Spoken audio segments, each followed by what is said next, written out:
پریشانی میں مذاق اور خوشی میں طعنہ مت دو، کیونکہ اس سے رشتوں میں موجود محبت ختم ہو جاتی ہے۔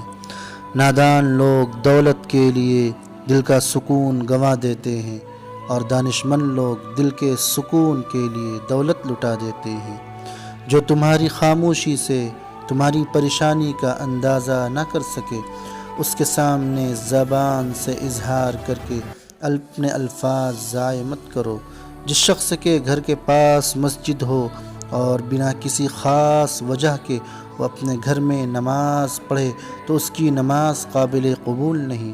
خدا سے جب بھی دعا مانگو تو مقدر مانگو، عقل نہیں، کیونکہ میں نے بہت سے عقل والے مقدر والوں کے در پہ دیکھے ہیں۔ زندگی کے ہر موڑ پہ صلح کرنا سیکھو، کیونکہ جھکتا وہی ہے جس میں جان ہوتی ہے، اکڑنا تو مردے کی پہچان ہے۔